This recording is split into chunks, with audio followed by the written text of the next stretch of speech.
마태복음 11장 3절하고 11절 말씀 같이 보도록 합니다. 마태복음 11장 3절, 예수께 여짜오되 오실 그이가 당신 요원이니까 우리가 다른 일을 기다리오리이까. 마태복음 11장 11절 말씀, 내가 진실로 너에게 말하노니 여자가 낳은 자 중에 침례 요한보다 큰 이가 일어남이 없도다. 그러나 천국에서는 극히 작은 자라도 그보다 크니라. 똑같은 말씀을 누가복음 7장 19절 20절 말씀에 하고 있습니다. 요한이 그 제자 중 둘을 불러 주께 보내어 이르되 오실 그이가 당신이 오니까 우리가 다른 일을 기다리오리까 하매 그들이 예수께 나와 이르되 침례 요한이 우리를 보내어 당신께 여쭈어 보라고 하기를 오실 그이가 당신이 오니까 우리가 다른 일을 기다리오리까 하더이다 하니, 이렇게 이야기를 했습니다. 어떻게 마태복음 11장에 3절 말씀하고 11절 말씀 우리가 읽었고요. 누가복음 7장 19절 20절 말씀을 이렇게 같이 보니까 침례 요한이라고 하는 세례 요한이라고도 하고 침례 요한이라고 세례 요한이라고 이 하는 사람이 예수님 오신 거를 갖다가 좀 의심하는 경향이 좀 생겨요. 의심을 좀 한 것 같아요. 그럼 예수님이 의심한 거를 그냥 또 넘어가지 않으시고 지극히 작은 자라도 침례 요한보다 더 크니라 하나님 나라에서는, 이렇게 이야기를 했어요. 그러면 침례 요한이라고 하는 사람이 어떤 사람인가? 사람이 낳은 사람 중에 가장 의로운 사람이다 라고 예수님이 칭찬했는데, 근데 천국에서는 이 사람이 가장 천국에서는 어린아이보다 더 작다, 이렇게 이야기를 했습니다. 그러면 침례 요한이라는 사람이 훌륭한 사람이죠. 예수님 침례도 주고 이런 사람이니까 훌륭한 사람이잖아요. 그런데 이 사람이 의심을 해요. 이게 말이 돼요? 이런 사람이 의심을 했다? 이 사람은 요한복음 1장에 보면 예수님이 침례 받으시러 오실 때 예수님을 뭐라고 그랬냐면 하나님의 어린 양이로다, 이 세상 죄를 지고 가는 하나님의 어린 양이로다 라고 그렇게 고백한 사람이에요. 그러니까 처음부터 침례 요한이 침례를 주면서 하는 말이 예수님에 대하여 이 예수님은 하나님 세상 죄를 지고 가는 하나님의 어린 양이라고 알고 있었던 거예요. 그런데 제자들을 이제 보내면서 예수님한테 진짜 메시아로 온 게 맞습니까? 이렇게 물어본 거예요. 그러면은 이상하잖아요. 말이 안 되잖아요. 세상 죄를 지어 하나님 어린 양이라고 해서 침례도 줘놓고 그리고서 자기는 의심하고 있다? 근데 이제 의심을 할 수밖에 없는 것은 이 사람이 침례 요한이라고 하는 사람과 예수님이라고 하는 그때 당시의 사람이 둘을 비교해 보면 굉장히 차이가 나는 사람들이었어요. 그러니까 여러분이 아마 지금 교회를 다니면서 침례 요한과 예수님 둘 중에 누구를 따라갈 거냐라고 여러분이 누구를 따라갈 거냐 선택을 하라 그러면 여기 있는 사람 아마 한 100% 하면 좀 너무한 것 같고 99.5% 정도는 침례 요한 따라갈 겁니다. 예수님 안 따라가고요. 여러분이 왜 그럴까? 침례 요한이 그 정도로 의로운 사람이었단 말이에요. 그러니까 사람들은 의롭다고 생각하는 사람을 따라가지 자기들이 볼 때 영 의롭지가 않다라고 여기면 그럼 안 따라가겠죠. 근데 그 당시에 예수님보다 침례 요한이 훨씬 더 의로웠다는 얘기예요. 사람들이 그 사람은 아무 잘못을 하지 않는 거예요. 그러니까 성경의 율법에 있어서 정확하게 다 모든 걸 지키는 사람이었거든요. 근데 예수님은 그렇지 않았어요. 다른 사람들이 볼 때 영 율법을 안 지키는 거예요. 예수님은 그냥 창기들하고 같이 얘기를 하질 않나, 삭개오하고 삭개오 병 고치고, 삭개오 구원해 준다고 그러질 않나, 뭐 안식일날 그냥 병 고치고 막 그냥 뭐 들고 다니라고 하고 막 이러질 않나. 뭐 제자들이 막 밀을 까서 이렇게 먹고 안식일날 그러는데도 그냥 뭐 어떠냐고 뭐 그러질 않나. 그러니까 이 사람들이 볼 때는 침례 요한보다 예수님을 훌륭하게 보질 않았단 말이에요. 그래서 거의 대부분은 침례 요한을 뭐라고 생각했냐면 메시아라고 생각을 했습니다. 오히려 침례 요한이 우리를 구원하실 메시아, 그리스도다 이렇게 생각을 했어요. 그러니까 예수님을 갖다가 그렇게 생각한 건 아니에요. 그 당시에 예수님이 하도 이상한 짓들을 많이 하고 돌아다니니까 술 먹고 막 이러니까요. 그러니까 도저히 침례 요한은 술 한 방울도 입에 대지 않았습니다. 포도주 술 한 방울도 입에 대지 않고 다녔어요. 침례 요한은요. 원래 나시린이기 때문에 그 사람은 그렇게 살았는데, 근데 예수님은 그러지 않았거든요. 죄인들의 친구가 되고, 죄인처럼 오셨으니까 죄인처럼 행동하는 거예요. 그러니까 사람들이 볼 때는 도저히 예수님이 이해가 안 되는 거죠. 자기들이 볼 때는 침례 요한이 훨씬 더 메시아 같은 거예요. 그렇게 생각하고 있었는데, 그래서 침례 요한도 하도 사람 옆에 많이 이제 제자들이 얘기하고 그러니까 좀 이상한 것 같아요. 뭐 우리가 따라가 봤는데요. 뭐 좀 이상한 것 같아요. 뭐 자꾸 사람들이 얘기하니까 침례 요한도 이제 헷갈린 거예요. 헷갈려서 그러면 이제 가서 물어봐라. 응? 야, 진짜 당신이 오실 메시아인지 그거 니네가 가서 물어보라고 침례 요한이 시켰다는 거예요. 근데 이제 예수님이 침례 요한을 이제 생각할 때, 그 침례 요한은 아주 의로운 사람이고 사람이 난 자 중에 가장 훌륭한 사람이다라고 그렇게 이야기를 해줬어요. 그러면서도 하나님의 나라 안에서는 침례 요한이 가장 어린 자이다 이렇게 얘기했어요. 하나님의 나라가 어느 나라예요? 예수님의 나라를 얘기하는 거예요. 예수님 안에서는 침례 요한이 가장 어린 자다. 자, 예수님 오시기 전에는 침례 요한이 가장 큰 자예요. 가장 큰 자. 그러니까 율법의 모든 것을 그러니까 마무리하는 사람. 예수님과 율법을 갖다가 가운데서 연결시켜주는 아주 훌륭한 사람이에요. 그러니까 율법 구약에 예수님 오시기 전에 모든 인간 중에서는요, 솔로몬보다 다윗보다 모세보다 아담보다 노아보다 가장 훌륭한 사람을 누구를 쳤냐면 침례 요한이라고 쳤습니다. 예수님이요. 예수님이 그렇게 얘기한 거예요. 그런데 예수님 안에서는, 하나님의 나라 안에서는 침례 요한이 가장 어린 자이다. 가장 뒤에 있는 자이다 라고 한 거죠. 그러니까 침례 요한, 왜 침례 요한이 가장 뒤에 있는 자냐면 침례 요한 그 다음부터가 하나님의 나라가 이루어지는데, 하나님의 나라, 예수님의 나라가 이루어지는데요, 그 안에서는 어린아이도 침례 요한보다는 크다 이렇게 이야기를 한 거거든요. 그러면은 생각을 해보세요, 여러분.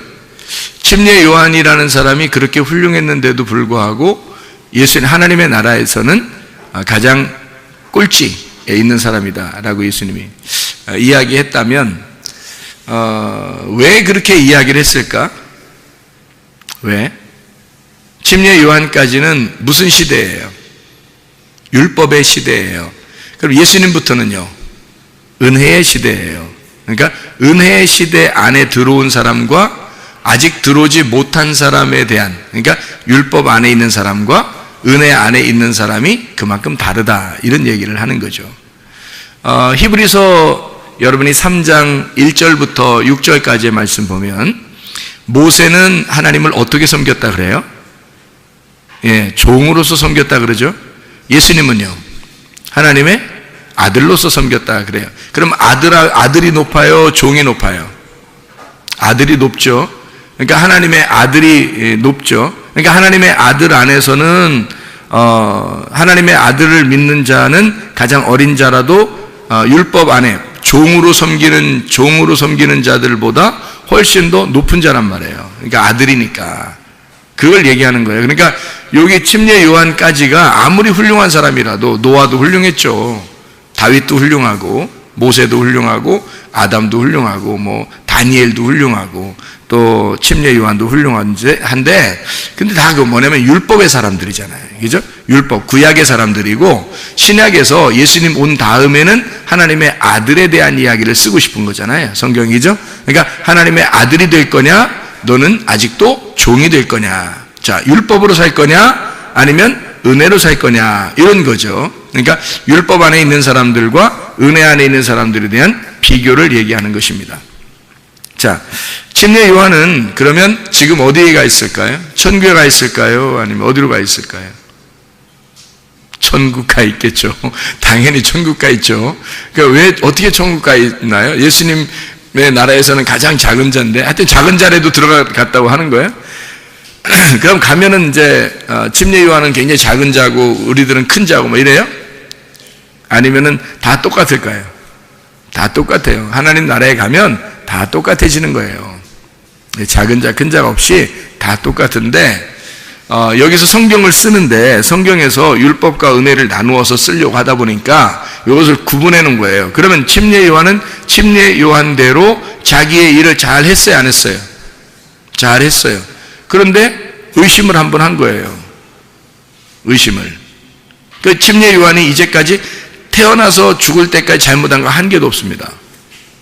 여기에 오늘 이야기했던 그 의심 한번 딱 한 거. 그거 말고는 한 번도 잘못한 게 없어요. 여러분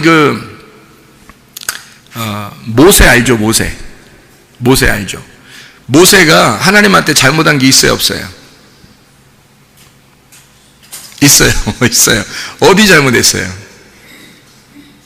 민수기 20장에 2번 반석을 친 거. 그죠? 2번 반석을 쳤어요.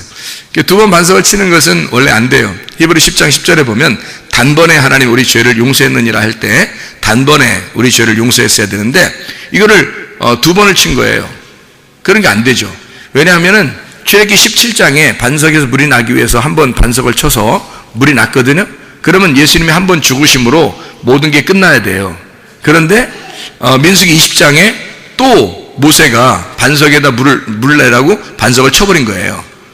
근데 원래는 거기서 반석 치라고 안 돼 있어요. 여러분이 잘 보면 알지만, 성경을 잘 보면 알지만 민수기 20장에는 뭐라고 돼 있냐면 반석을 치라고 돼 있지 않고 반석을 대하여 명령하라 그렇게 돼 있어요. 그러니까 반석을 대하여 선포하면 그러면 물이 나올 것이다 라고 되어 있거든. 우리로 말하면 이제 기도하면 물이 나올 것이다 라고 했는데 그걸 또 쳐버린 거예요. 그러니까 출애굽기 17장에도 쳤죠. 민수기 20장에도 쳤죠. 그러니까 2번을 쳐버린 거예요. 한 번만 쳐야 되는데, 한 번만 예수님이 죽으셔야 되는데 2번을 죽이려고 했던 거예요. 모세같이 훌륭한 사람이 그런 일을 했을까? 하나님 말 안 돼. 그래서 민수기 20장에 보면요, 2번 반석을 쳐가지고요, 하나님이 거기 나타나십니다. 나타나셔서 네가 나를 믿지 아니하고 순종하지 아니하고 내 말에 순종하지 아니하고 네가 2번 반석을 쳤기 때문에 너는 가나안 땅에 못 들어간다 이랬습니다. 얼마나 마음이 착잡하고 안 좋았겠어요. 이스라엘 백성들을 다 애굽에서 끌고 나온 사람이 누군데? 모세인데 광야에서 막바지에 딱 이르러가 요단강 건너기 전에 딱 거기서 요단강 건너 그 가나안 땅 막 이렇게 쳐다보고 죽는다. 이게 얼마나 아쉽겠어요. 그래도 하나님은 그렇게 할 수밖에 없었다. 만약에 2번 치는 것을 하나님이 막을 수 있었다면 어떻게 됐을까? 막을 수 있었다면, 그러면 뭐 반석을 치려고 할 때 에이 이제 막 니네 뭐라고 하는 소리야 막 화나서 쳤는데 2번. 근데 이제 어떤 사람은 그러니까 승질내지 마라, 하나님 앞에서 승질내면 그렇게 가나안 땅 못 들어간다 뭐 이런 얘기도 하고 그러는데요, 그 반석 쳤기 때문에 그렇습니다. 뭐 승질내고 안 내고 이런 거 문제가 아니라요. 하여튼 말 안 들은 거예요. 그래서 막 에이 니네 때문에 내가 내가 뭐 물을 내는 자리야 하면서 반석을 2번 치려고 지팡이라도 확 할 때 하나님이 위에서 지팡이를 손가락으로 딱 막으면요, 내리치는데 손가락으로 지팡이 딱 막으면 어떻게 될까? 이게 내려가요, 안 내려가요? 안 내려가죠. 안 치면 되지. 그러니까 하나님이 막으면 되잖아요. 지팡이를 위해서 딱 칠 때 이렇게 해서 세상에 여기 지팡이 이렇게 있으면 반석 놓고서 이렇게 쳤겠어요? 이렇게 반석 깨지라고? 이렇게 물 나오라고? 이렇게 쳤겠냐고.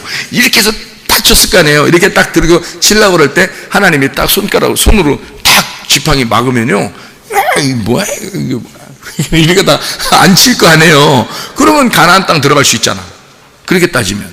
그런데 하나님은 이걸 치도록 그냥 내비둬요. 내비둔다고요. 그래서 2번 치게 하고, 그리고 나서 갑자기 딱 나타나요. 그 전에 나타나면 안 쳤지. 딱 치려고 하는데, 야! 뭐 하나님 뭐 위에서 소리만 한 번 내면요. 깜짝 놀래가지고 이렇게 있다가, 하나님이, 왜 치려고 그래, 그거? 너 치면 가나안 땅 못 들어간다? 이러면 치겠냐고, 얘가. 안 치겠죠. 그런데 그냥 둬요. 친다고요. 왜 치게 되는가? 그거를 왜 하나님은 그냥 두셨을까? 모세는 성경을 쓸 때에 모세가 훌륭하지 않아서 그런 게 아니고요. 성경을 쓸 때에 모세는 율법을 상징하기 때문입니다. 율법을 상징하기 때문에 반석을 2번 치고 반석이 또 있으면 또 칠 그런 사람이란 말이에요. 그래서 가나안 땅에 들어갈 수 없도록 하나님이 만들어 놓으려고 했던 거예요. 이게 하나님의 계획이라고. 침례 요한이라는 사람이 막 의심을 해요. 의심하는 그날, 당신이 메시아입니까? 당신이 진짜 오실 그리스도입니까? 라고 물어보는 그날, 예수님이 그러는 거예요. 저 침례 요한이 엄청 훌륭하거든. 그런데 하나님의 나라에서는 가장 작은 자다, 이러는 거예요. 그날. 좀 예수님이 뒷담화를 좀 많이 하시는 분인가요? 네? 예수님이 원래가? 그렇긴 해요. 왜냐하면 부자 청년 봐요. 마태복음 19장에.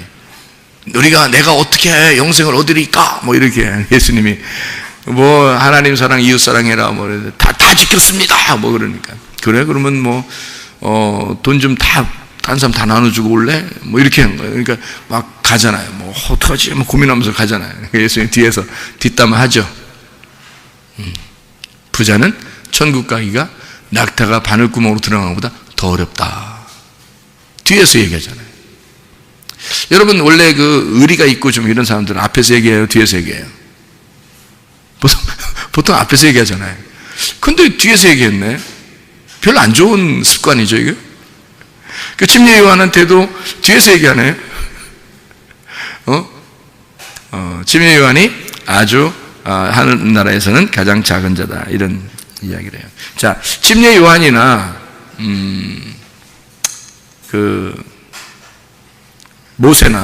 모세는 가나안 땅 못 들어갔어요. 침례 요한은 하나님 나라에 들어가요, 못 들어가요? 들어갔지. 들어갔다니까요. 너무 걱정하지 마세요. 들어갔어요. 모세는 들어갔을까, 안 들어갔을까요? 하늘나라에? 들어가셨어요. 너무 걱정하지 마세요. 가나안 땅 못 들어갔다고 그랬지. 하나님 나라 못 갔다는 얘기 아니에요. 여러분, 하나님 나라 들어갔어요. 모세도 하나님 나라 들어가고, 침례 요한도 하나님 나라 들어갔어요. 그런데 성경을 쓸 때는 모세가 가나안 땅에 못 들어갔다. 침례 요한은 거기까지다. 하나님 나라에 들어갈 수가 없다. 침례 요한까지는. 이렇게 나오는 거예요. 순서가. 왜냐하면 예수님의 시대가 열릴 때, 그 은혜의 시대, 복음의 시대가 열려야 그 복음 안에서 하나님 나라가 시작되기 때문에 침례 요한이 살아있으면 사람들이 다 침례 요한 따라가지 예수님 따라가겠어요? 침례 요한이 너무 훌륭한데 생각을 해보세요. 그래서 예수님이 일을 시작할 때 침례 요한이 어떻게 되나요? 잡혀가지고 목이 잘려서 죽습니다. 침례 요한이. 그리고서 예수님이 일을 시작하는 거예요.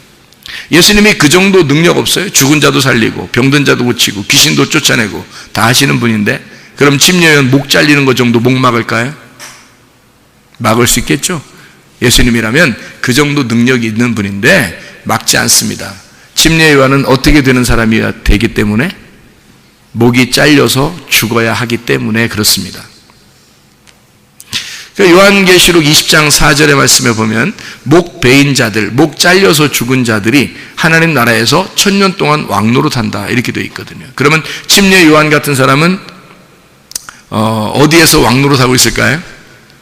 예, 천년왕국에서 왕노릇하고 있겠죠. 그러니까 하나님 나라에 다 들어간단 말이에요. 그런데 성경을 쓸 때 이렇게 두 가지로 구분해 놓기 위해서 그렇습니다. 모세도 침례 요한까지도 다 율법으로 하나님이 취급을 하고요. 그 다음에 은혜, 복음의 시대, 예수님의 시대에는 다른 시간이다 말이에요. 다른 차원의 시대가 열렸다. 이게 하나님 나라라고 하는 복음의 나라다. 이것을 이야기하려고 했던 것이죠. 그러면 모세는 모세의 할 일을 다 하고 갔어요? 못 하고 갔어요? 다 하고 갔어요. 침례 요한도 자기 할 일을 다 하고 갔어요? 못 하고 갔어요? 다 하고 갔어요. 그러면 예수님은 예수님의 일을 다 하고 갔어요? 못 하고 갔어요? 다 하고 가셨어요. 여러분과 저는 우리 할 일을 다 해야 돼요? 못 해야 돼요? 다 해야 돼요. 여러분과 저도 우리 할 일을 다 하고 가야 돼. 할 일 다 못하고 그냥 가면 안 되는 거예요. 우리 할 일을 우리가 다 하고 가야 돼요. 뭐 넉놓고 그냥 멍하니 뭐 감 떨어지기를 바라고 하늘만 쳐다보고 누워있고 그냥 뭐 게을러 터지고 그냥 눈 감고 그냥 입 딱 벌리고 뭐 하나님 나 먹여줘, 뭐 하나님 내가 사랑하잖아, 뭐 하나님 나 사랑한다겠잖아, 그럼 나 다 해줘, 나 가만히 있을 테니까, 이렇게 하면 하나님 우리 천국 데려간다는 거예요? 아니에요. 우리는 우리 할 일을 다 해야 되는 거예요. 우리 할 일을. 그러니까 성경에 나오는 인물들은요, 자기의 할 일을 다 하고 갔습니다. 우리는 우리의 할 일을 다 하고 가야 되는 거예요. 이 말이 무슨 말이냐면 이런 거죠. 예수님 시대까지, 자, 모세는 십자가를 지었어요, 안 졌어요? 모세 십자가를 졌어요. 모세 십자가, 모세 못 봤어요, 여러분? 십자가 질 때 모세 못 봤어요? 십자가에 모세 달려있는데? 침례 요한은 십자가 달렸어요, 못 달렸어요? 달렸어요. 안 보여요? 침례 요한이 십자가에 달려있는 거 안 보여요, 잘? 잘 안 보이죠? 예수님 십자가에 달렸어요, 안 달렸어요? 달렸어요. 보이죠? 그거는 보이죠? 어떻게 봤어요? 성경에 나와 있잖아요. 그렇죠, 성경에 나와 있죠. 성경에서 예수님이 십자가 못 박혀 돌아가신 게 보이죠? 그렇죠? 성경에 이제 읽어보면 알잖아요. 여러분이 진짜 봤어요, 못 봤어요? 진짜 못 봤죠? 그런데 예수님 십자가 못 박혀 돌아가셨다는 거 성경에 나와 있죠? 그 십자가 못 박혀 돌아가신 거죠? 그러면 침례 요한과 모세는 왜 성경에 써 있는 거예요? 구약에? 왜 써 있는 거예요? 예수님을 증거하려고 써 있는 거예요. 그러면 예수님의 증인이죠. 예수님을 증거하려고 쓴 사람이에요. 그래서 모세 때 바다가 막 갈라지는데, 어디 바다 갈라져요? 예? 홍해바다 갈라지죠? 홍해바다 갈라지는 게, 홍해바다 입장에서, 여러분 홍해바다야. 여러분이 홍해바다야. 홍해바다인데, 여러분이 홍해바다면, 홍해바다가 모세 때 갈라져지죠?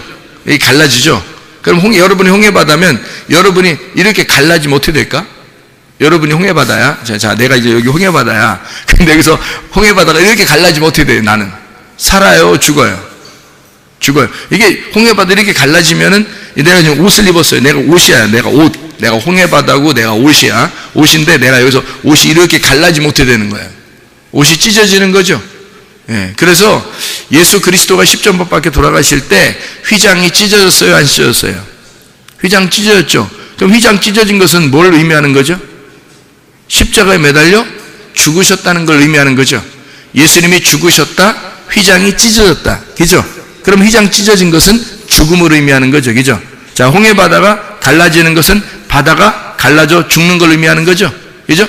홍해바다가 갈라져 죽고 거기를 건너가잖아요. 누구 때? 모세 때. 모세 때. 그러면 그 모세는 뭘 경험한 거예요? 어린 양의 피로 죽으신 예수님이 홍해바다가 갈라져서 자기들을 건너게 했다. 그러니까 한마디로 말하면 휘장이 찢어져 거기를 건너게 했다. 저쪽을 못 가는데, 그 바다 때문에 못 가는데 휘장이 열리니까 이쪽에서 저쪽으로 갈 수 있었다. 그러면은 죽음을 경험했다는 얘기예요? 죽음을 경험 안 했다는 얘기예요? 죽음을 경험했다는 얘기죠. 그럼 모세가 죽음을 경험하고 광야로 들어간 거죠. 그렇죠? 그러면 광야에서 요단강 건너가지고 가나안 땅에 들어갈 때는 여호수아가 또 요단강을 갈라가지고 그리고 건너가게 됐죠. 여호수아 때 요단 갈라서 건너가게 됐어요. 침례 요한이라는 사람은 예수님을 이제 요한복음 1장에 보면 또 마태복음 3장 같은 데 보면요. 침례 요한이 예수님이 오셔서 침례 요한이 예수님을 침례를 줘요, 안 줘요? 주죠. 뭐 홍해바다에서 침례 줬나요? 아니면 요단강에서 줬나요? 요단강에서 줬어요. 요단강에서 왜 주죠? 요단강에서 왜 주죠, 침례를? 이상하죠? 모세는 요단강을 건넜어요, 못 건넜어요? 못 건넜죠. 침례 요한은 홍해바다로 안 가고 요단강에서 침례를 줬어요. 그죠? 다른 사람들도 다 침례를 거기서 줬어요. 그럼 왜 침례 요한은 요단강에 서 있고 모세는 왜 홍해바다를 건너가는가? 바다가 두 개 나오죠. 그죠? 물이 두 개 나와. 홍해바다를 건너는 것은 모세, 요단강을 건너가는 것은 침례 요한이에요.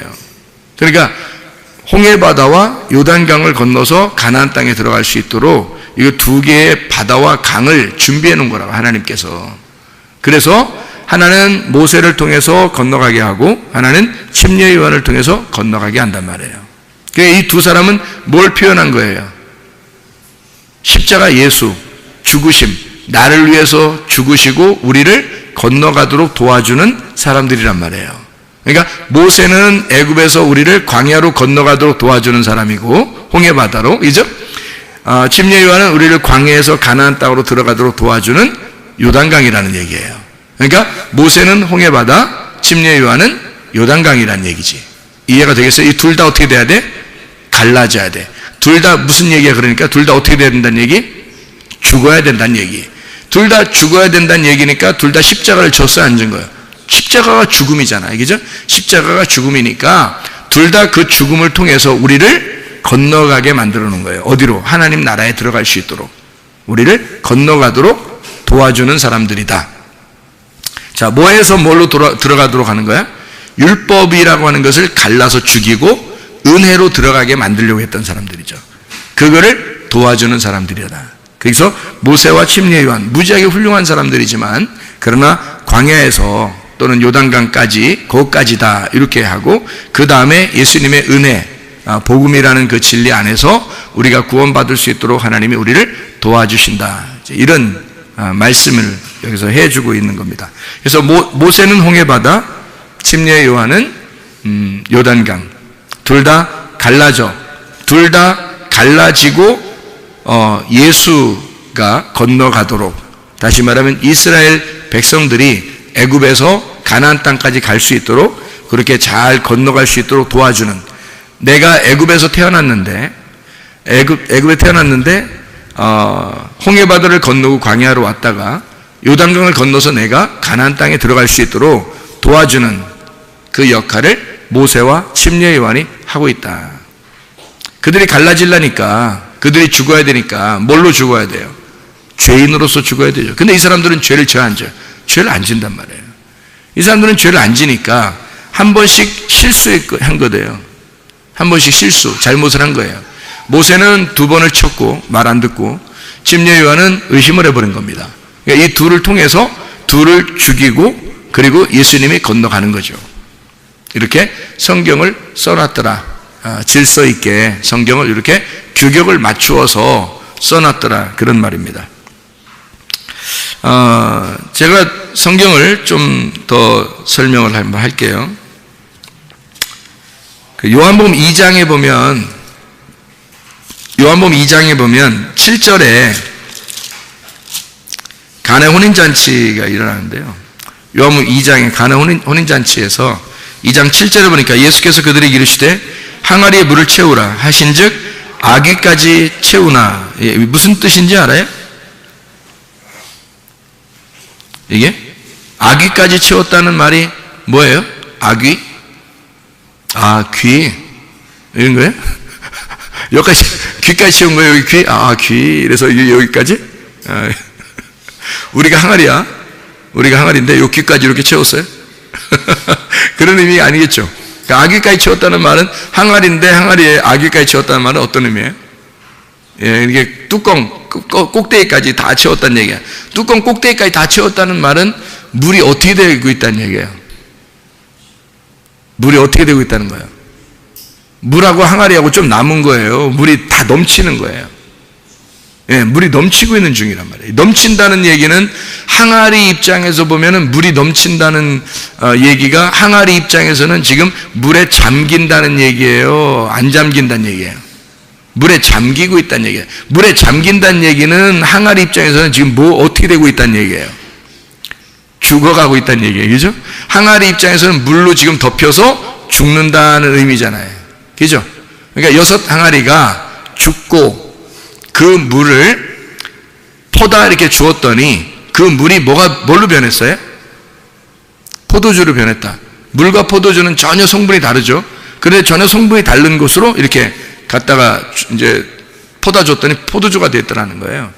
그래서 사람들이 이것을 먹고서 너무너무 좋아가지고, 야, 이렇게 좋은 술이 이렇게 있었냐, 이렇게 좋은 술이 있었냐는 얘기를 하는 걸 봐서 이게 새술 같아요, 묵은 술 같아요?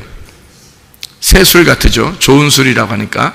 묵은 술이 아니라 좋은 술이다. 그러니까 새술은 어느 부대에, 새 부대에, 묵은 술은 옛날 부대에 이렇게 하죠. 새술은 새 부대에 넣어야 되죠. 그래서 가지고 있던 원래 항아리는 옛날 거예요. 원래 거기 있었으니까. 원래 있었던 건데 6 항아리란 말이에요. 그죠? 거기에 있는 물하고 포도주로 떠다 줬더니 포도주가 변한 이 포도주하고 물하고 똑같은 거예요? 틀린 거예요? 똑같은 거예요. 원래는 똑같죠. 물이 포도주가 된 거니까. 이 포도주가 물이니까. 그래서 물과 포도주가 같은 거란 말이에요. 무슨 말인지 알겠죠? 물과 포도주는 같은 거다. 이 같은 걸 설명하는 거예요. 다시 말하면 나를 죽이는 물이 곧 새 술이다 이 말이죠. 그렇죠? 자, 나를 죽이는 물이 곧 새 술이다. 자, 무슨 말이겠어요? 여러분에게 말씀을 들을 때 여러분을 자꾸 죽으라고 그래요? 살으라고 그래요? 자꾸 죽으라고 그래요.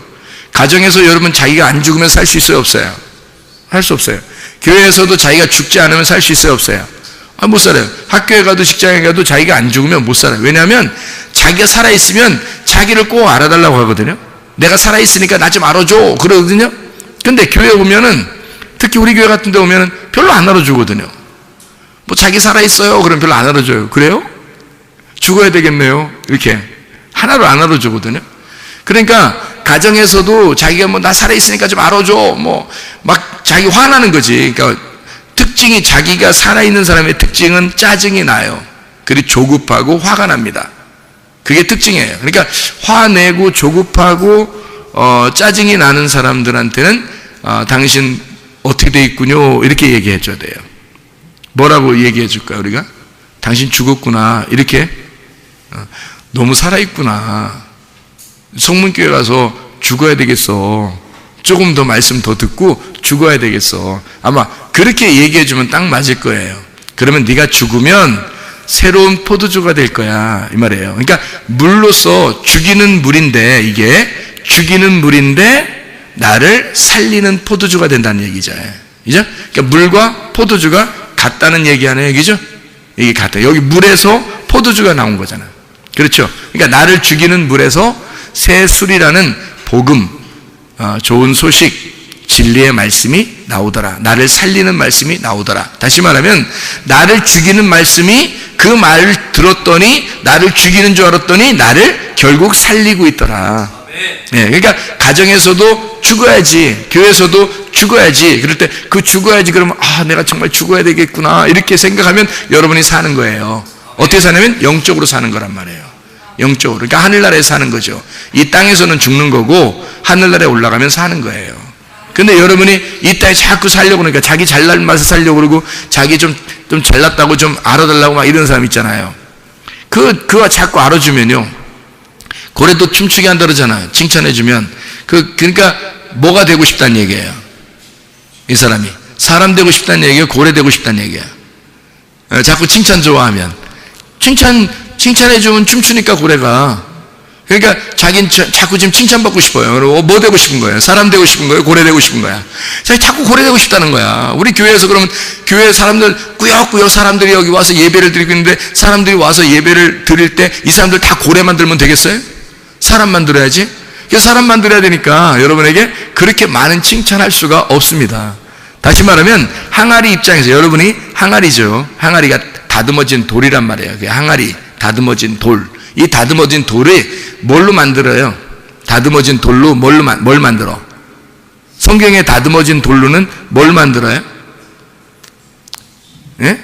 다듬어진 돌로 뭘 만들어? 원래는 다듬어지지 않은 돌로 성전을 만들으라고 했어요. 그런데 성전을 원래 다듬어지지 않은 돌로 하나님 앞에 제단을 쌓으라고 그랬거든요. 그게 성전이야, 제단을 쌓는다는 게. 그런데 다듬어진 돌로 성전을 만들었어요. 그게 바로 성전입니다. 그랬더니 다듬어진 돌로 딱 성전을 만들었더니 예수님이 오셔가지고 마태복음 24장에 뭐라 그래요? 성전 저거는 돌 하나도 돌 위에 남지 않고 다 무너져야 되겠다, 이렇게 얘기하잖아요. 그러니까 다듬어진 돌은 무너져야 돼, 안 무너져야 돼? 무너져야 돼요. 다듬어진 항아리는 무너져야 돼요. 그래서 물이 다 아구까지 찬 거예요. 그래서 채워서 완전히 죽이고, 그리고 그 물, 나를 죽이는 그 물이 포도주가 돼서 새 술이 돼서 혼인잔치의 새 술, 혼인잔치의 새 포도즙이 되었다, 이 말입니다. 이게. 그러니까 진리의 말씀이 되었다. 나를 죽이는 그 말씀이 결국 나에게 진리의 말씀이 되었다, 그 말이죠. 그걸로 잔치하고 있다. 잔치는, 혼인잔치가 뭐 요한복음에 나오고 요한계시록에 나오고 그러거든요. 혼인잔치가. 이런 혼인잔치에는 항상 뭐가 있어야 돼요? 새로운 술이 있어야 돼요. 새 포도즙이. 그래서 한나라 천국잔치에는요, 새 포도즙이 있습니다. 그 새 포도즙이 진짜 가가지고 여러분 술 좋아하는 사람들이, 아 그래? 그러면 한나라 가면 이렇게 좀 하는 건가? 뭐 이렇게 생각하면 안 돼요. 그런 거 없어요. 그러니까 한나라 올라간다, 이게 하겠어 가서? 어? 아이 그렇게 안 해요. 그렇게 안 하고, 그런 게 아니라 새 포도즙이라고 하는 얘기는 성경에서 새 술이라, 새 포도즙이라는 말은 진리의 말씀이다라는 얘기예요. 옛날 말씀은요, 옛날 말씀, 새 포도, 묵은 포도주, 옛날 말씀, 이건 뭐라고 해요? 율법이라 그러는 거예요. 그거를 성경에서는 율법이다. 그는 쓴물과 같은 율법이다. 그리고 단물과 같은 새 포도즙, 새로운 술이다. 이렇게 그 진리의 말씀이다 라고 얘기하는 거예요. 그러니까 물이 포도주가 되었다라고, 서로 하나가 되었다라는 말이고요. 육체가 죽고 그리스도의 몸이 되었다. 이것이 말씀의 진리로 하나가 되었다라는 그런 의미를 말하는 것입니다. 연회장이라고 하는 요한복음 2장에 여기에 8절에 보니까 연회장에 갖다 줬거든요. 9절에 보니까 연회장은 물로 된 포도주를 맛보고도 어디서 났는지 알지 못하대. 연회장은 몰랐대요. 근데 물 떠온 사람들은 알았대요. 그럼 여러분 둘 중에 누가 돼야 되겠어요? 연회장이 돼야 되겠어요? 물 떠온 사람이 돼야 되겠어요? 여러분 물 떠온 사람이 돼야 돼요. 물 떠온 사람. 그러니까 자기가 말씀을 이렇게 듣고 그 말씀을 경험하고 내가 그 말씀을 가지고 있는 자가 돼야 돼요. 잔치를 벌렸다고 해서, 교회를 이렇게 만들었다고 해서, 말씀을 증거하는 사람이라고 해서 그 말씀을 다 아는 사람들이 아니란 말입니다.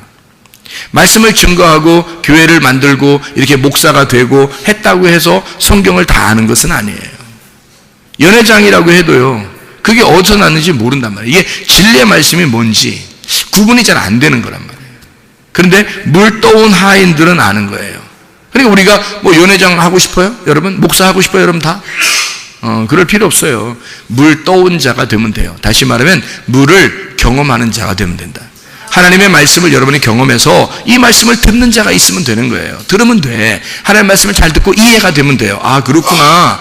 말씀이 그렇게 생겨 있는 거구나. 이거를 잘 깨달아 알면 되는 것이다. 그러니까 뭐 자기가 엄청 큰 지도자가 되고 뭐 이래서 좋은 건 아니에요. 그거 한다고 다 좋은 거 아니야. 나는 할 수 없이 목사 하라고 해서 지금 하고 있는 거죠. 언제든지 목사님 안 했으면 좋겠. 땡큐. 안 해도 돼. 상관없어요. 아니 목사 한다고 꼭 잘 사는 거 아니잖아요. 그런 거 아니라고. 그 필요 없고요. 하나님 말씀을 깨달아 알고 그 말씀을 떠온 하인들처럼 이렇게 말씀 가지고 살게 되면 행복하죠. 목사가 됐다고 행복한 거 아니죠. 그리스도인 하나님 말씀을 깨달았는가, 그 깨달은 말씀 안에 있으면 행복하지 않겠나. 새 포도주가 새 가죽 부대에 있어야 되는 것처럼 여러분은 이제 육체가 아니라, 죄를 짓는 육체의 몸이 아니라 이 새 술은 새 가죽 부대에 집어넣어야 된다는 거죠. 그게 여러분이 그리스도의 몸이 되어야 된다는 얘기입니다. 부활하신 예수님 안에 그 진리의 말씀을 집어넣고 부활하신 예수님 안에서 너희가 살아야 된다, 그런 말이에요. 그러니까 새 포도주는 새 가죽 부대, 그리스도 안에서 혼인잔치, 어린 양의 혼인잔치에 필요한 술이기 때문에 거기에서 먹는, 자 우리가 구원받지 못한 사람은 새 포도주를 먹기가 어렵죠. 다시 말하면 우리를 죽이는 포도주, 우리를 죽이는 물, 우리를 침례주는, 완전히 우리를 이렇게 장사 지내는 그런 물을 가지고 우리가 듣고 그 말씀을 먹고 그리고 우리가 죽으면 그러면 새 포도주가 된단 말이에요. 그 말씀이 다시 새 포도주가 된다. 이런 말씀이 되겠습니다. 우리 마태복음 6장에 25절을 한번 볼까요? 마태복음 6장 25절. 마태복음 6장 25절 보면 이런 말씀이 있습니다.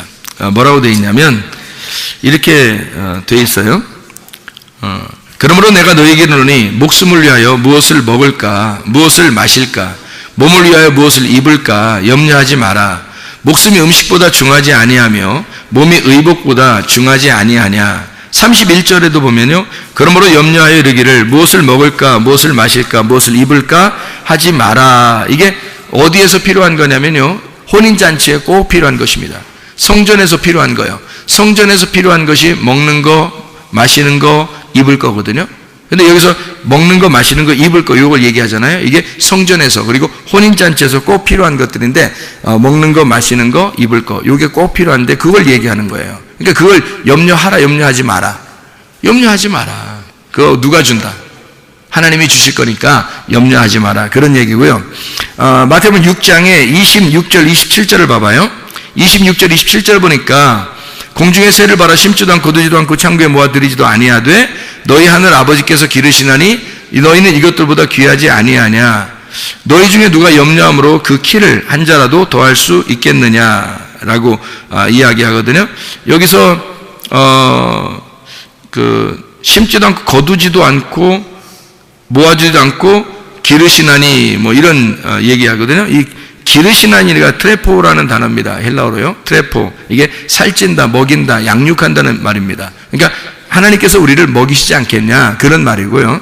그리고 한 키를 하나 더 할 수 있겠냐 할 때 그 키라고 하는 게 헬리키아라는 단어입니다. 이게 성숙이라는 단어예요.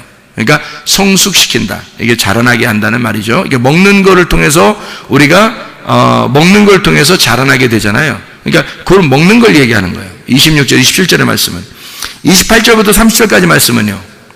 28절부터 30절 말씀에는 너희가 어찌 의복을 위해 염려하느냐? 백합화가 어떻게 자라는지 생각해보라. 수고도 아니하고 길쌈도 아니하고 너희에게 말하니 솔로몬의 모든 영광으로도 입은 것이 이 꽃 하나만 갖지 못하였다. 오늘 있다 내일 아궁에 던져진 들풀도 하나님이 이렇게 입히시거든 하물며 너희일까 보냐 믿음이 작은 자들아 라고 되어 있잖아요. 그러니까 입는 거는 뭘로 이렇게 표현했냐면 28절부터 30절까지의 입는 옷에 대해서 이야기를 하죠. 그죠? 자, 먹는 것과 입는 옷에 대한 이야기를 하죠. 하나님이 다 책임진다. 이런 얘기를 한 거예요.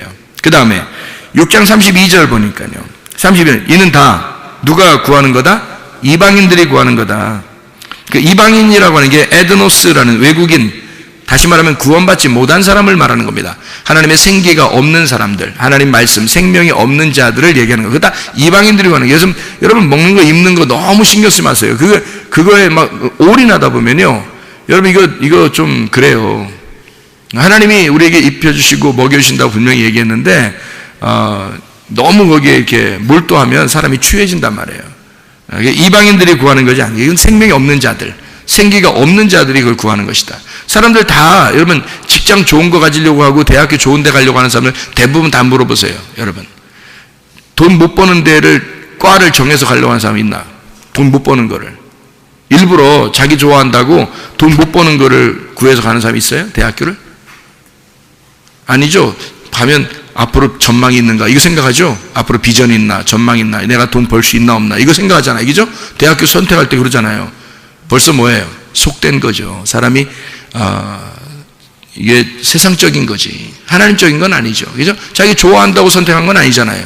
어쨌든 돈 벌 수 있나 없나 그 비전을 생각한 거죠. 비전이라는 게 뭐 하나님에 대한 비전 이게 아니잖아요. 그냥 돈 벌 수 있나 이 돈에 대한 비전이지 하나님에 대한 비전은 아니란 말이에요. 이건 세상적인 세속적이란 얘기예요. 그죠? 예. 직장 얻는 것도 마찬가지죠. 직장 아무 데나 막 가나요? 돈 좀 얼마 주나? 이거 다 계산하잖아요. 저 직장 가면 돈 얼마 줄 건가? 여기 가면 얼마 줄 건가? 다 계산해서 하는 거 자기 좋아한다고 하는 거 아니잖아요. 직장을 얻을 때도 그렇게 한단 말이에요. 세속적이죠. 다시 말하면 먹고 입고 쓰는 데 있어서 너무 몰두하고 신경을 쓰고 있다는 얘기입니다. 사람들이. 한마디로 말하면 세속적인 거예요. 하나님적인 게 아닙니다. 위에를 바라본 게 아니라 아래를 자꾸 쳐다보는 이건 다 누구들도 할 수 있다는 얘기예요. 이방인들도 생명이 없는 자들도 이렇게 한다는 얘기예요. 구원 못 받은 자, 생기 없는 자들이 이런 거 하고 있는 거 아니에요. 여러분, 이 세상 살 때 너무 즐거워서 하는 거 있잖아요. 그런 거 해야 돼요. 정말 즐거워서 하는 거. 정말 재밌고 즐겁고 내가 하고 싶은 게 이거야 하면서 꼭 즐거워서 하는 거, 이런 걸 해야지 행복하죠. 그렇지 않아요? 근데 즐겁지 않은데도 막 돈 벌려고만 하고 뭐 그러면 안 행복하잖아요. 나중에 살다가 내가 뭐 때문에 살았나 뭐 이러잖아요. 후회하잖아. 그럼 뭐 직장 열심히 다니다가 자살해버리고 뭐 공부 열심히 하다가 자살해버리고 뭐예요? 의미가 없어서 그런 거예요. 자기한테 의미가 없잖아요. 인생이 이 세상살이와 자기가 의미가 없이 살아가고 있는 것 같은 거예요. 그죠? 그런데 저 같은 경우는 자살하겠어요? 안 하겠어요? 안 하죠. 재밌잖아. 내가 사는 게 이게 재밌잖아요. 이 재밌는 삶을 내가 지금 살고 있단 말이에요.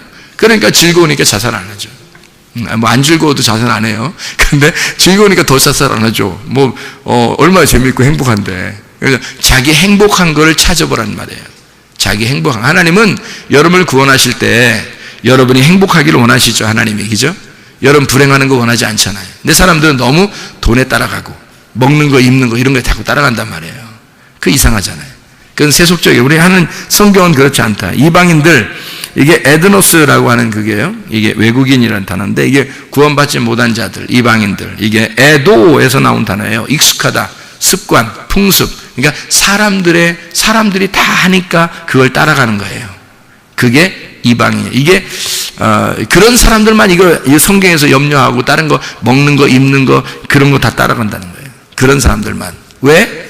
원래 그렇게 사니까 원래 사람들이 그렇게 사니까 습관적으로 풍습이 그러니까. 근데 우리는 그리스도인이잖아요. 우리는 이방인이 아니라고요. 그리스도인은 하나님의 백성이고 생기가 있는 자들이에요. 생명이 있는 자들이에요. 우리는 자기가 무엇을 해야 할지 주관이 있는 사람들이라고요. 그렇게 살아가야지. 생기 없는 사람처럼 그냥 막 사람들이 하자면 다 따라가고, 돈 버는데 저쪽 가면 그거 다 따라가고, 뭐 저리 가면 더 좋대 그러면 다 그거 따라가고, 무슨 동물이요? 우리가? 그렇지 않죠. 사람은 생각을 해야 되죠. 생각을 해서 자기의 행복을 찾을 수 있는 권리가 있는 사람들입니다. 그렇죠? 동물이 아니에요. 세상 사람들이 그냥 다 한다고 해서 다 따라다니는 그런 게 아니라, 유행 따라다니지 마세요, 여러분. 특별히 유행. 뭐 머리에 유행하고, 뭐 옷에 뭐 입는 거 유행하고, 뭐 몸매 뭐 다 뭐 유행하고, 뭐 또 뭐 다 유행 따라가는 사람들, 그런 보면요 추합니다, 여러분. 하나님의 눈으로 여러분 보세요. 하나님의 눈으로 보면 진짜 추한 거 아닙니까? 여러분, 유행이라는 건요 다 바뀝니다, 여러분. 자, 짧은 머리가 유행이면요 대부분 짧은 머리입니다. 그럴 때 긴 머리 해버리는 거야. 그럴 때. 그러면요 어느 날 긴 머리 유행할 때 온다? 이 사람이 유행을 앞서간 거야. 그러니까 사람들이 안 알아준 거지, 잘 몰라서. 그러니까 사람들이 유행에 늦은 거잖아. 이 사람이 너무 유행에 빠르니까 사람들이 모르는 거예요. 못 알아본 거예요. 그래서 긴 머리 시대가 딱 오는 거예요. 긴 머리 소녀가 되는 거죠. 그러면 이제 그때 사람들이 또 긴 머리를 또 쫙 한다? 그때 깎아버리는 거야. 그때. 마침내 그때 딱 깎아버리는. 그러면요 좀 지나보면 또 짧은 머리가 유행한다? 그럼 이 사람이 유행을 앞서간 거잖아요. 바지 입는 것도 뭐 짧은 바지 입는 거 유행하면요 그럴 때 긴 바지 팍 입어버리는 거예요. 그리고 긴 바지가 다 유행할 때는 짧은 바지를 탁 입어버리는 거예요. 짧은 치마가 유행한 때가 있었거든요. 그럴 때 긴 치마 팍 입어버리는 거예요. 롱치마를. 멋있잖아요. 뭔가 다르잖아. 쟨 좀 다르다. 미쳤나 봐. 세상에서는 미쳤지만 하나님 보실 때는 너 진짜 유행 안 따라가는구나. 하나님 보실 때 참 신기하게 우리를 보지 않겠는가, 이런 생각이 들어요. 어쨌든 세상 유행을 따라간다는 것은 세상 습관과 풍습을 따라가는 사람들이에요. 문화를 따라가는 사람들. 이걸 성경에서는 이방인이라 그래요. 그래서 생명이 없는 자다, 구원 못 받은 자다라고 얘기하는 겁니다. 우리는 하나님 말씀을 따라가셔야 합니다. 마태복음 6장 33절에 그래서 너희는 먼저 그의 나라와 그의 의를 구하라. 그리하면 이 모든 것을 너희에게 더하시리라. 이게 그의 나라와 그의 의가 뭐냐면요, 하나님의 나라가 그의 나라죠, 그죠? 하나님의 나라. 그리고 그분의 의라는 게 하나님 나라의 중심을 말하는 거예요. 하나님 나라의 중심이 누구냐면 예수님이에요. 그러니까 너는 예수님 따라가라 그 말이고요. 하나님 나라의 관역 중간이 예수님이야. 그게 의로운 거야. 그 의로움을 네가 따라가야 된다. 그렇게 얘기하는 거예요. 예수님이 자기가 죽으심으로 자기가 의롭게 된 거거든요. 그러니까 우리는 그 예수님의 십자가를, 내 십자가를 지고 예수님의 십자가를 따라가는 거예요. 예수님의 십자가는 예수님이 지셨으니까, 그리고 가셨으니까, 그리고 의롭게 되셨으니까 우리도 내 십자가를 지고 예수님을 따라가는 거예요. 그렇게 관역으로 들어가는 것입니다. 이게 하나님의 나라 안에 있는 의를 따라가는 것이다. 먼저 그 나라와 그의 의를 구하라. 이 모든 것을 너희에게 더하시리라 라고 했거든요. 모든 것을 더하신다는 말이요, 프로스티뎀이라는 단어입니다. 프로스티뎀이라는 단어는 옆자리에 놓다라는 말이고 증가하고 첨가한다는 말인데, 이게 프로스라는 말하고요 티뎀이라고 하는 말의 합성어입니다. 이 프로스라는 말은 앞으로 향한다는 말이거든요. 앞으로 향한다, 이렇게 앞에 있다, 정면에 있다, 그리고 앞으로 향해 있다, 이런 말이고요, 프로스가. 그리고 티뎀이라는 말이 이렇게 배치한다, 누워있다, 정렬되어 있다, 배열되어 있다, 이런 말이거든요. 한마디로 말하면 내 앞에 잘 정돈돼서 진행될 것이다 라는 말입니다. 내 앞에 잘 정돈돼서 진행될 것이다. 한마디로 말하면 질서정연해진다, 그런 말이에요. 자, 어떻게 하면요? 먼저 그 나라와 그의 의를 구하면, 네가 하나님 나라를 구하고 하나님 나라 안에 그 관역을 구하면 네 앞에 인생이 잘 정돈될 거야. 사람이 그렇게 예수 그리스도를 따라가지 않잖아요. 그럼 어떻게 되는 줄 알아요? 복잡해집니다. 뭐 인생을 어떻게 살아야 될지 모르겠는 거예요. 자기가 어떻게 살아야 될지를 모르겠는 거예요. 복잡한 거예요. 인생이 정돈이 안 되는 거예요. 이게 배치가 잘 안 되는 거예요. 질서가 안 잡히는 거예요. 뭘 어떻게 해야 될지를 모르겠는 거예요. 그런데 먼저 그 나라와 그의 의를 자꾸 구하잖아요. 주님만 향해서 착 가잖아요. 그러면 자기의 인생은 다 정리가 됩니다.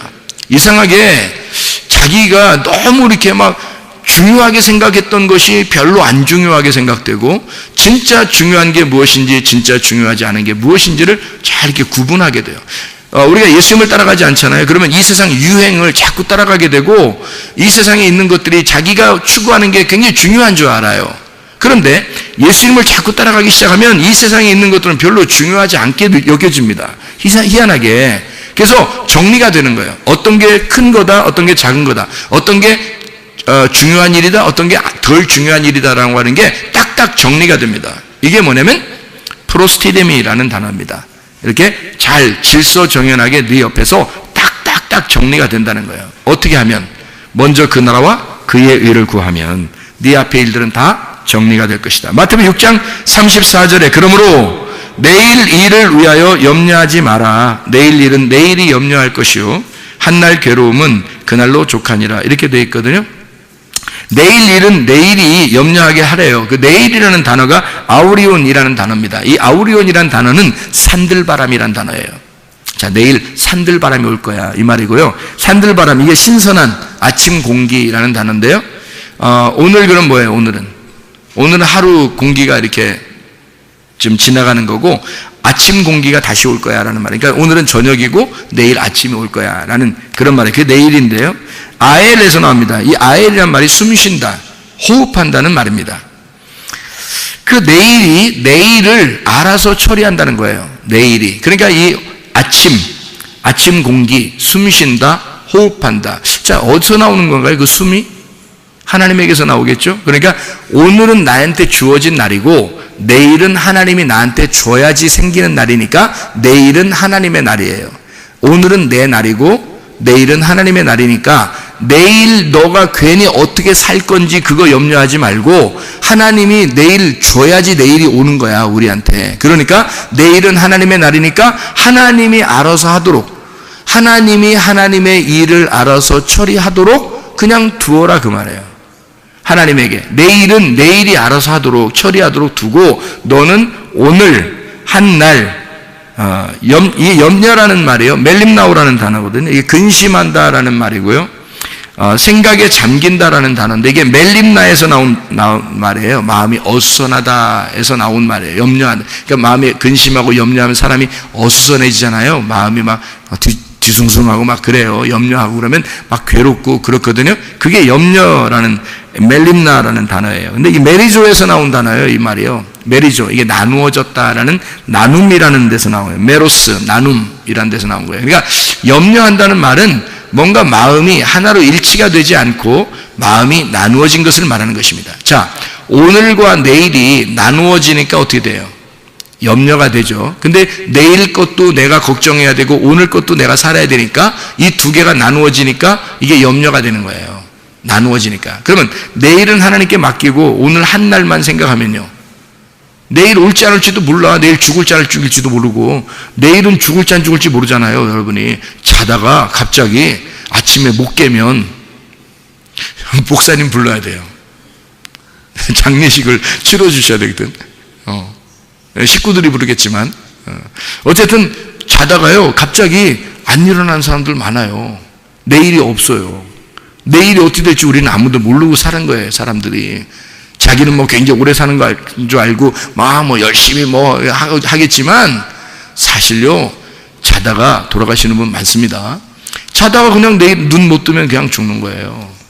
그러니까 염려라고 하는 건 내 오늘만 걱정하고 살아도 충분해요. 그런데 내일까지를 걱정한다. 내일은 하나님이 주시는 날이니까 그건 주시면 사는 거고, 그게 또 오늘이 되는 거예요. 내일 가면 그게 오늘이 돼서 오늘 사는 거, 오늘만 사는 거예요. 우리는 그러니까 날마다 투데이만 있는 거예요. 투데이. 항상 오늘만 사는 거예요, 우리는. 네. 그래서 고린도후서 6장 2절에 보라 지금은 은혜 받을 만한 때요, 보라 지금은 구원의 날이로다. 내일 구원 받아야지 내가, 그런 거 없어요. 지금 구원 받지 않으면 안 되는 거야. 지금 은혜 받지 않으면 안 되는 거예요. 지금이 우리에게 주어진 날이니까. 오늘이 내게 주어진 날이지 내일은 주어진 날이 아니란 말이에요. 그건 하나님의 날이야. 우리에게 줘야지만이 오늘이 또 되는 거예요. 여러분은 지금 오늘까지 계속 내일을 주신 거예요, 하나님이. 그래서 오늘을 계속 살다 오신 거예요, 지금까지. 그래서 오늘도 오늘인 거예요. 오늘 내일 생각하지 말고 그냥 오늘 지난 거야. 오늘 집에 가서 주무실 때 하나님 앞에 기도하세요. 오늘 정말 하루의 그 기적적인 날을 오늘 하루 살게 해주셔서 감사합니다. 오늘 이것도 행복했고 이것도 행복했고 이것도 감사했고 오늘 정말 감사할 일 투성입니다. 하나님 고맙습니다. 오늘을 내게 허락해 주셔서 잘 살았습니다. 감사합니다. 그렇게 주무셔요. 내일 안 깰지도 모릅니다. 그럼 이제 하늘나라에서, 전국 하늘나라에서 이제 만나시면 되는 거고요. 이제 깨면 또 오늘이 또 살게 되는 거예요. 하나님이 이제 아침 일어나서 기도하는 거죠. 하나님 또 오늘 주셨네요. 새로운 신선한 공기를, 새로운 아침을 내게 맞이하게 했네요. 오늘을 주셨네요. 내일 준 거 아닙니다. 오늘을 주셨네요. 아침에 일어나서 그죠?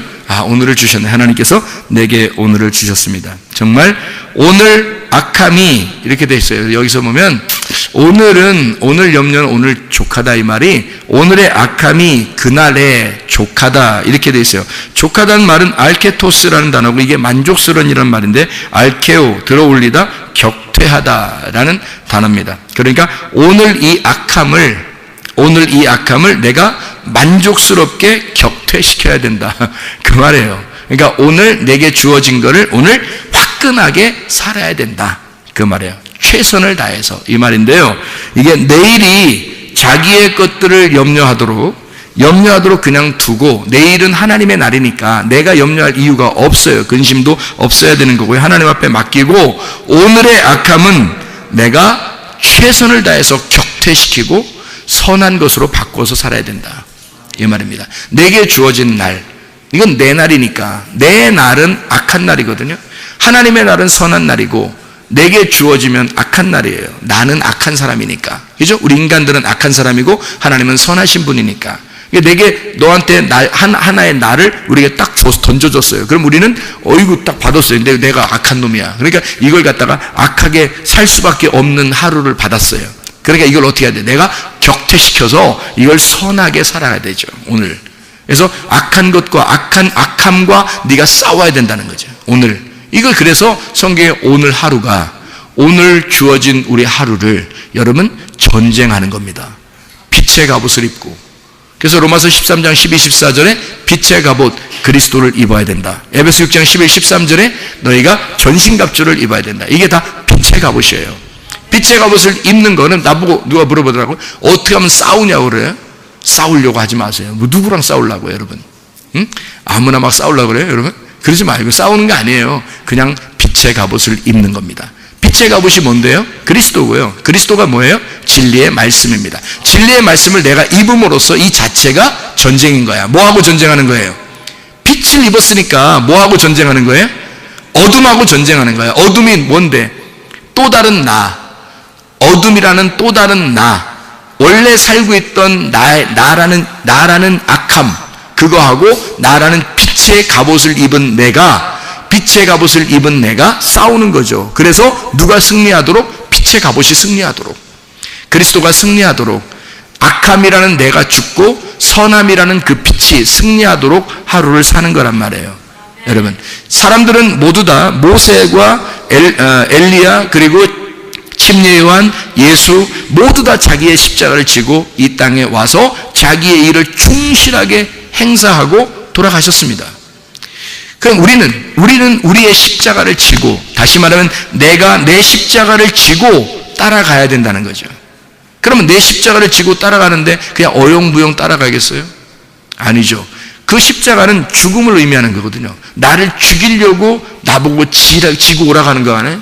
너를 부인하고 너의 십자가를 지고 따라오라, 그래야 주님의 제자가 된다라고 하는 것은 바로 나의 죽음을 말하는 거예요. 너도 죽어야 된다, 그 말을 하는 거죠. 그래서 가나 혼인잔치에 항아리에 물을 완전히 담근 것은 바로 이 물로 인하여 너의 항아리가 다 잠겨서 죽어야 된다는 걸 의미하고, 네가 죽어서 그 물이 떠서 사람들에게 갖다 주면 이게 잔치하는 새 포도주가 된다. 네가 죽어야 네 속에서 진리의 말씀이 나오지. 네가 죽어야 네 속에서 새 포도주가 나오지. 그리스도 예수 안에서 진리의 말씀을 말하고 진리의 말씀을 살다가 주님 만나시기를 바랍니다. 우리 하나님 아버지 사랑과 은혜를 감사를 드립니다. 아버지, 이 땅에서 우리가 너무 내 자신을 살리려고 하는 사람들이 많습니다. 그러나 하나님, 내가 죽고 그리스도가 살고 내가 없어지고 그리스도 예수만 부활하여 살아가게 도와주시옵소서. 평생에 하나님 주님과 동행하다가 주님 만나게 하실 줄로 믿습니다. 예수 그리스도 존귀하신 이름 받들어 기도 올리옵나이다. 아멘.